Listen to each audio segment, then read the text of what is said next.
sure I've mentioned it. It's been warm here. It's been really hot. The last few weeks, it's been up over 100.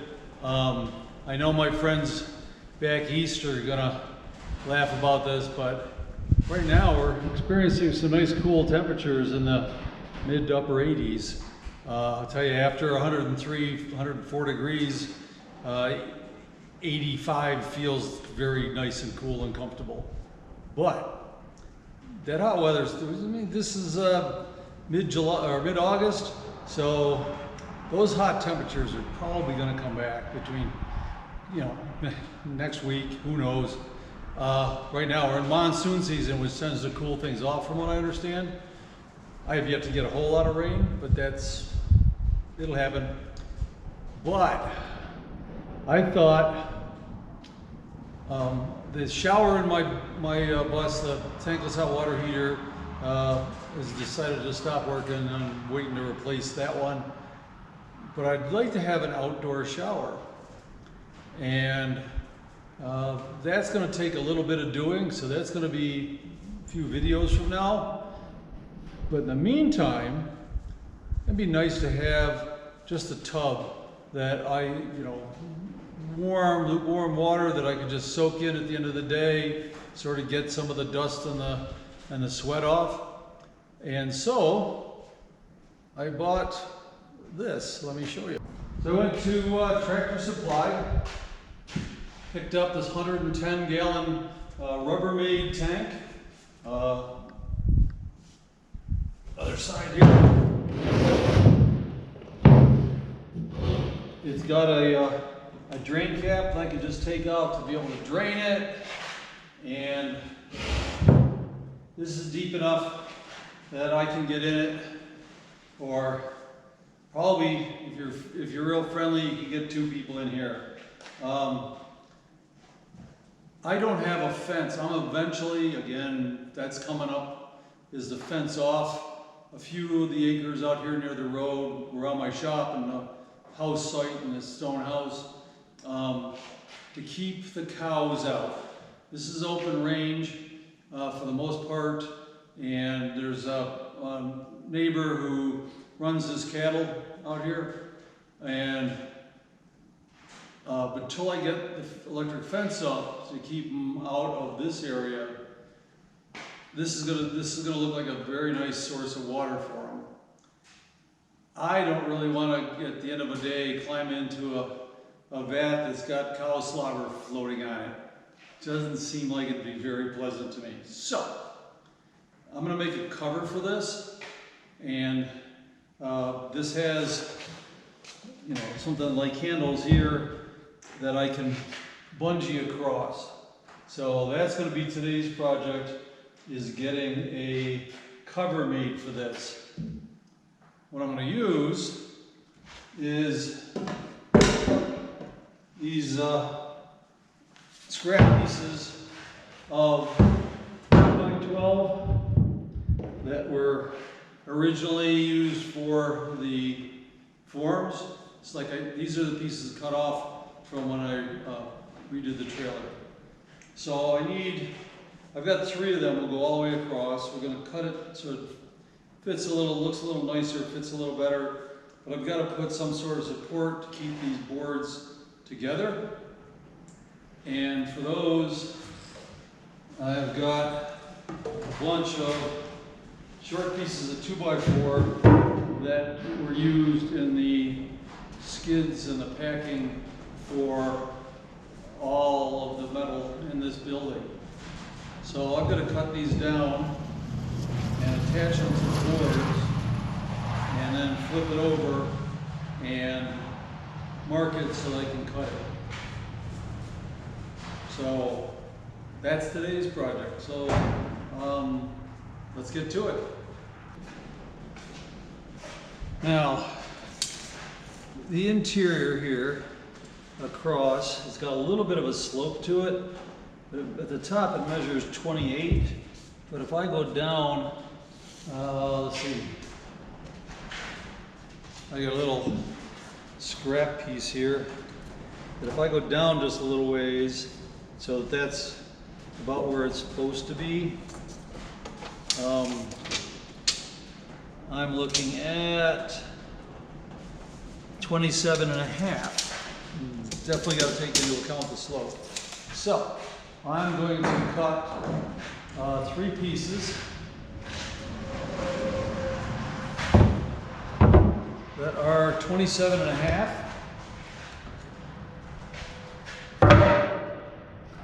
And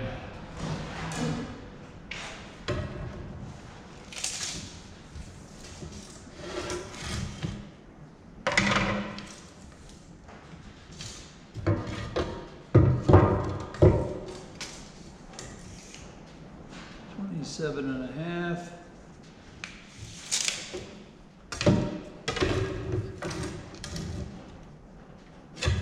And do that, see how it fits.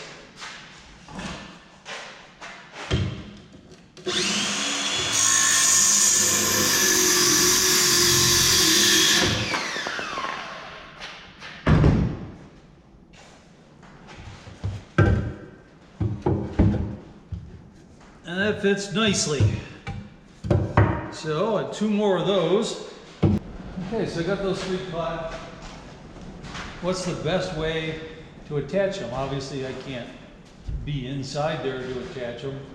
And I've got this one lined up pretty nice along the side. This one overhangs. So, what I'm going to do, get these 2 out of the way.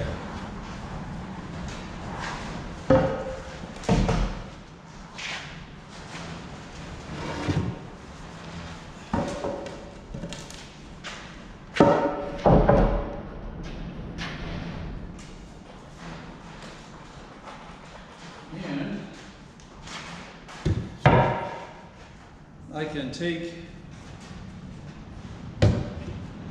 this has got some sort of weep holes or something here, one in the center and there. So I can actually just get this down in here, get it more or less lined up.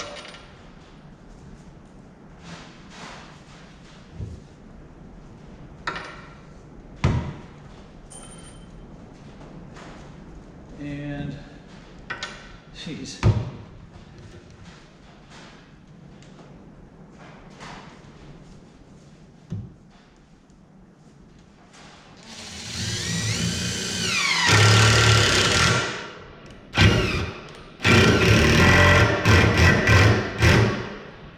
Just get it attached on this one, and then I'll do all 3 of them, and then put the other boards on, and this ought to make it easier.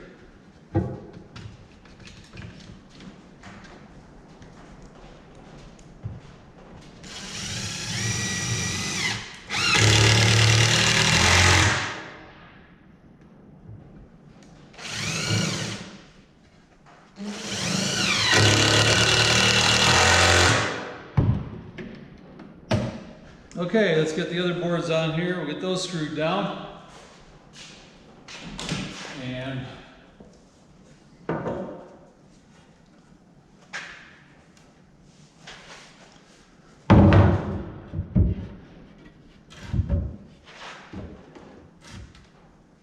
want to make sure that they, especially the center one, that it overlaps the ends just a little bit.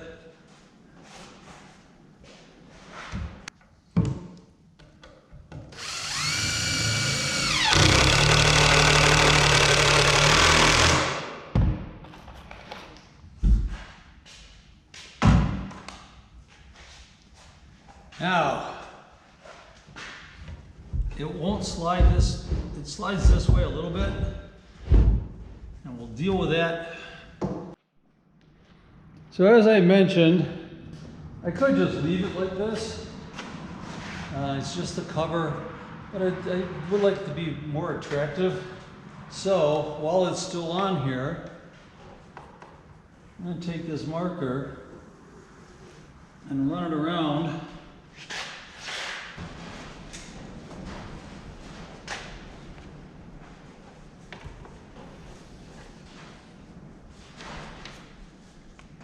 Let's see if the marker worked. Yep. Got a little faded over here, but I can still see it. All right, so let's flip this over.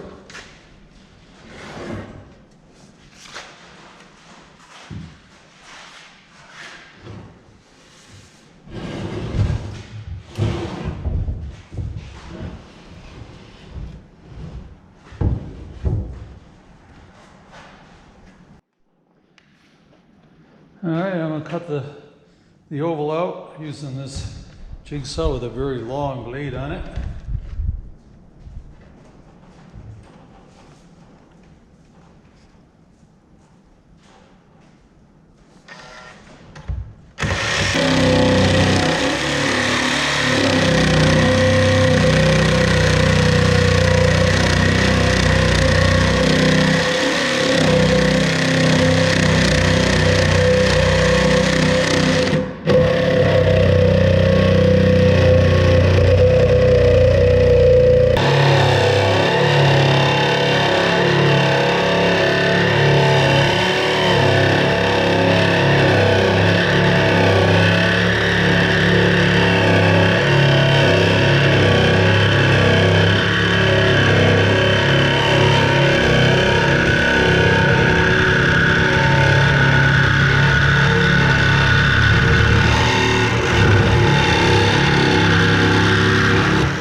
Get the sawdust off.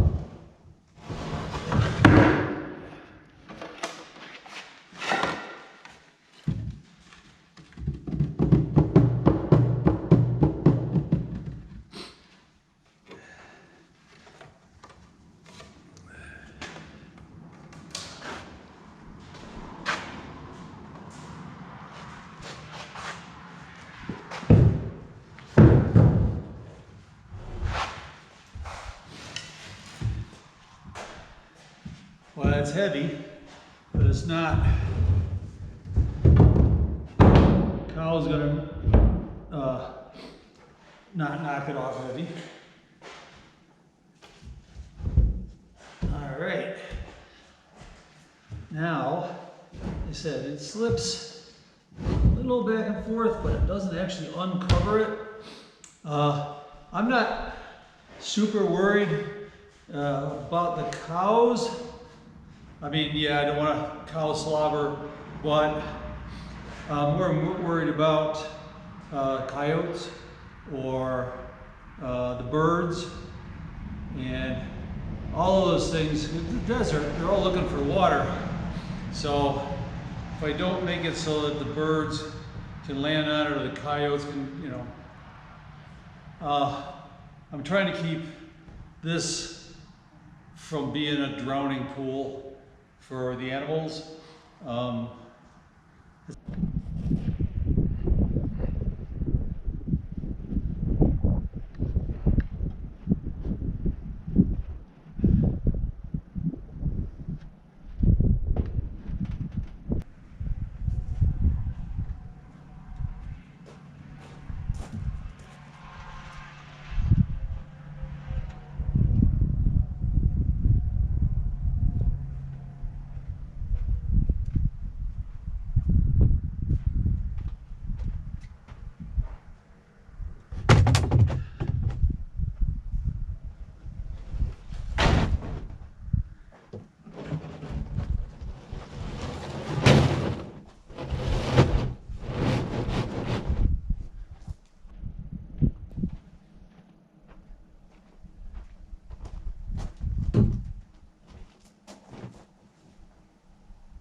Close enough.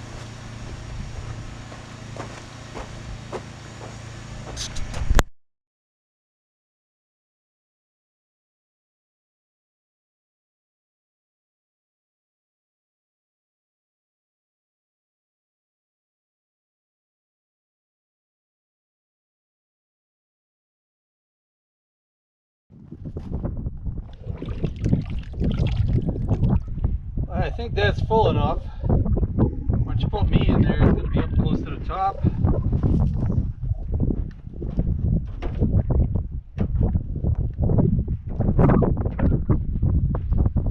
But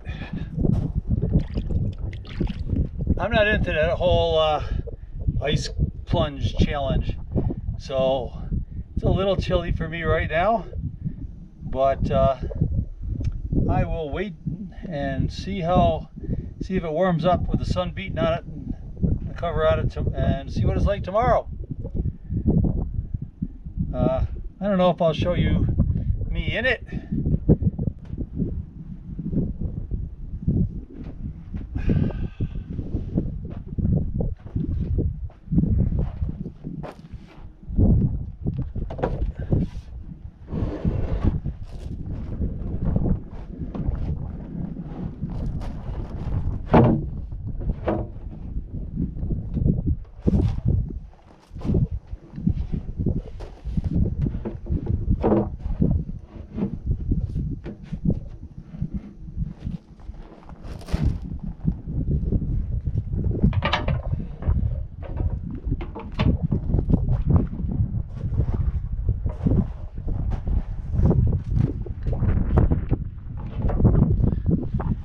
Times I sort of wish I had a game camera. I could set it up and see if I had anybody visiting this, but we'll see. The cows tend to come over here at night. They weren't here yesterday. Anyway, here we go. So I'll let this warm up, see how it is tomorrow. All right, see you later, YouTube.